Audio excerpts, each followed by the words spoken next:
Okay, hey everyone, it's me. I'm just doing a quick little update. I'm just going to show you a couple of the first steps on making a mold. This is just a little kitten sculpt I have. Sorry the update's a little late, just been really busy, lots to do. But I'm going to go ahead and start. Right here I have some dragon skin. I just kind of poured some in there already. See, just some.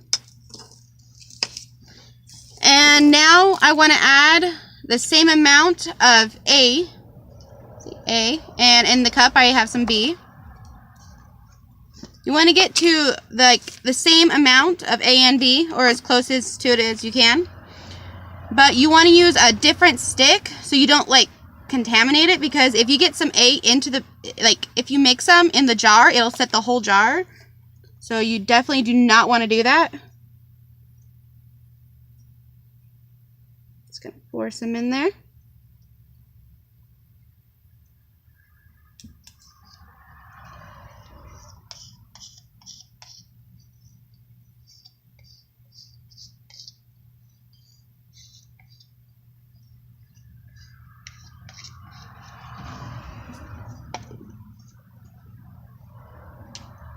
Then just set it aside and mix. You want to thoroughly mix it. So get the edges of the cup, the bottom, all of it. Just mix it. And you want to be somewhat quick on it, but not too quick to where you get it full of air bubbles. But you don't want to take too long to where it starts setting, because this first layer is very important. This is a detail layer, so you're going to want to get it into every little crease on the sculpt, every little detail. It's a very important layer. And you're going to do a couple layers of this depending on what the sculpt looks like.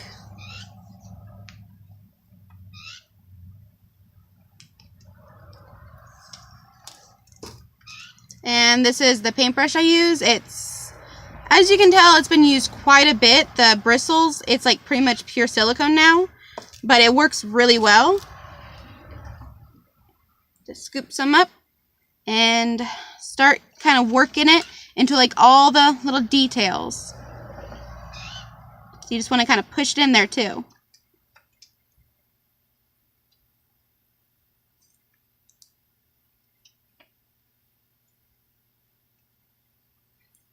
And depending on how long it takes to cure, sometimes with some of them you might need to work quickly.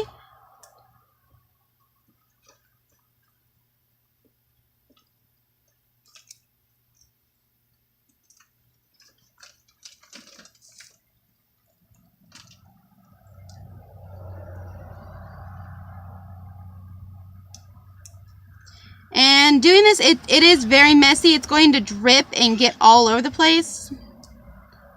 So just be prepared.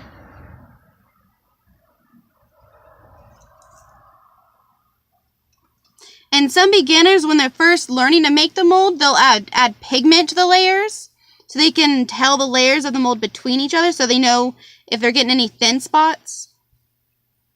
But I'm not really worried about that. I've made tons of molds, so I don't really have any problem with that.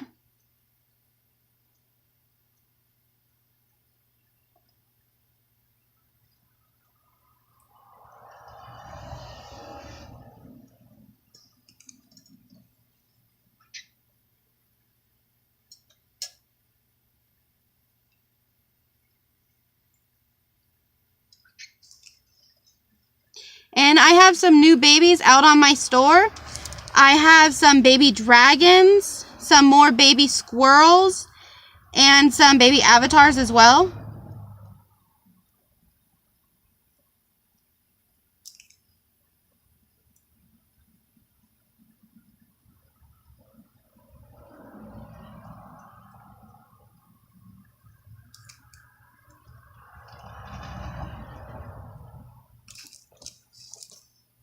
You're just going to want to cover most of it. But I'm not going to get all the way down here, because I am going to have to set this down.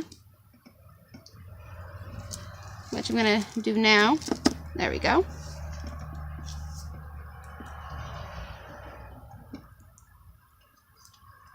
And then once this is set, I'll flip it over and I'll get the rest of it.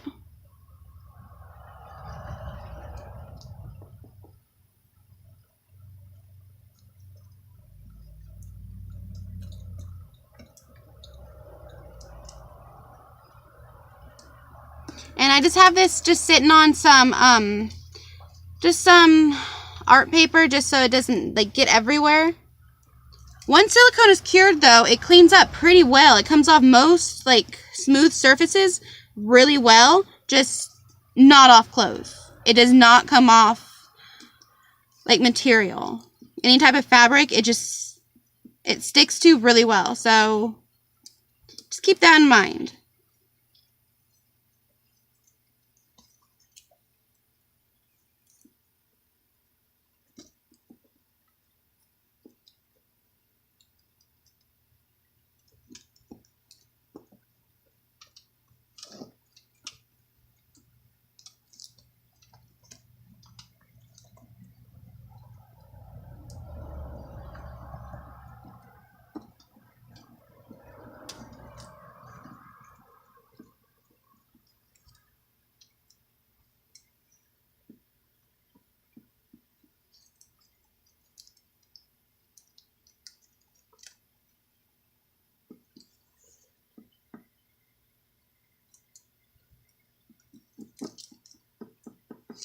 And on this one, as you can tell, normally you would do the pour spout on like the top of the head at the highest point.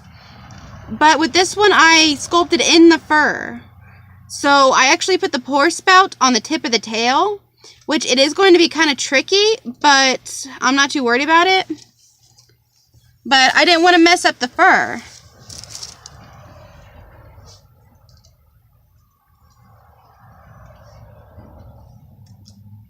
And you want to make sure you get the silicone on there as well.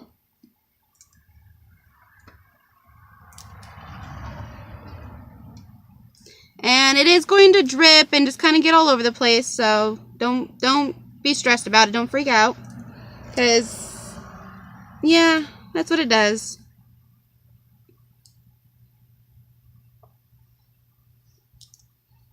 It just kind of drip and do its own like little thing.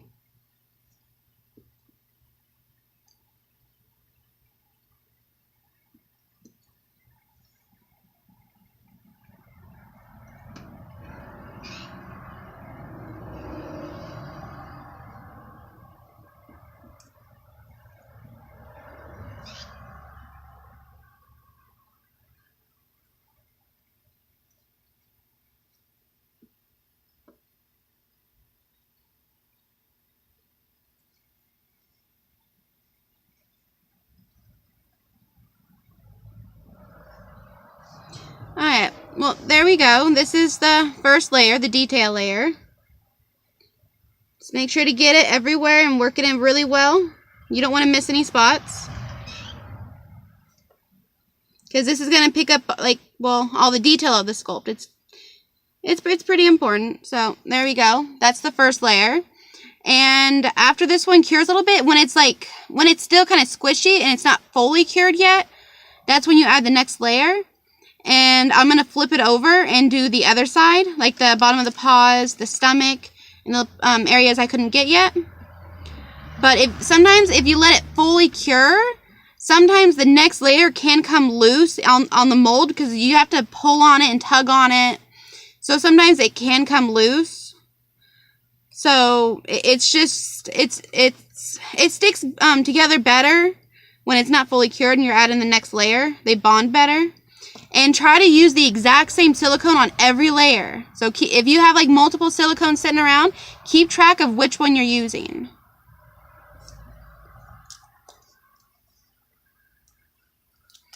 Okay, so I'm just going to wait a couple minutes, let it cure a little bit.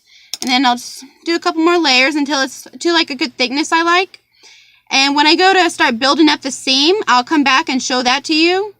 The seam, it's pretty easy once you get like the idea of it. But I'll go ahead and show that to you too. But I'm just gonna work on the layers right now. I'll probably do about 4 layers, and then I'll come back and show you how to do the seam. Okay, well,